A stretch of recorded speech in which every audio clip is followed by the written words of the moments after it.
તમારા ફોનમાં આવી રીતે એડ આવે છે તો કેવી રીતે બંધ કરવું, તો આપણે આવી જઈશું મોબાઈલની સેટિંગમાં. તો કેવી રીતે બંધ કરશું, તો તે પહેલાં અમારી ચેનલને લાઇક, શેર અને સબસ્ક્રાઈબ કરી દેજો, જેથી કરી આ રીતે એડ બંધ કરી શકાય. તો આપણે આવી જઈશું તો આને આપણે કટ કરી દઈશું. આવી કંઈક એડ આવી રહી છે, તેના માટે આપણે બ્લેક આવી જઈશું.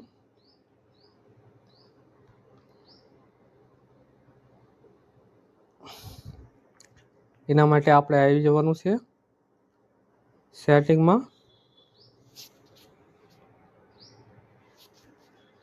સેટિંગમાં આવીને અહીંયા DNS સર્ચ કરવાનું છે. DNS આપણે અહીંયા સર્ચ કરશું એટલે આપણે DNS લખીને કંઈક આવી જશે. થોડુંક લોડ લેશે. હવે આ પ્રાઇવેટ DNS લખીને આવી જશે.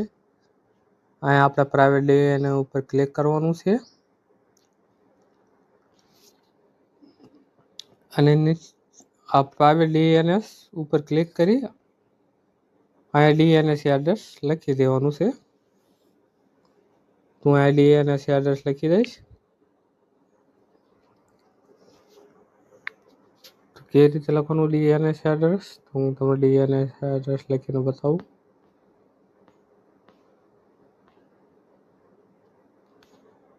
ત્યાં આપણે લખવાનું છે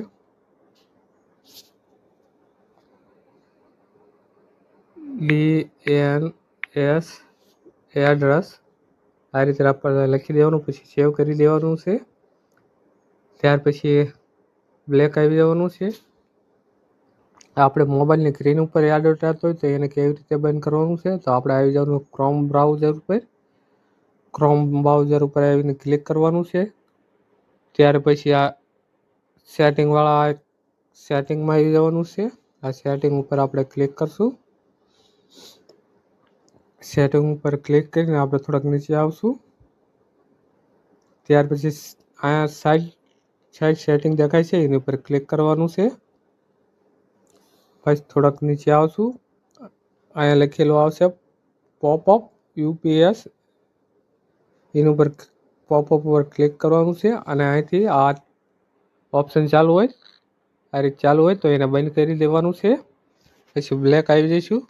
પછી હજી એક સેટિંગ છે ઓટોમેટિક ડાઉનલોડ.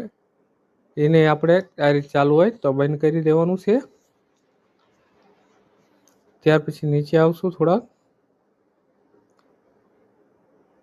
ADS રિવ્યુ એની ઉપર ક્લિક કરવાનું છે. જો આ ઓપ્શન ચાલુ હોય આ રીતે તો એને બંધ કરી દેવાનું છે. તો આપણી એડ બંધ થઈ જશે. તો આવા યુઝફુલ સેટિંગ માટે અમારી ચેનલ લાઇક, શેર અને સબસ્ક્રાઈબ કરી દેજો, જેથી આવા યુઝફુલ સેટિંગ જોવા મળે.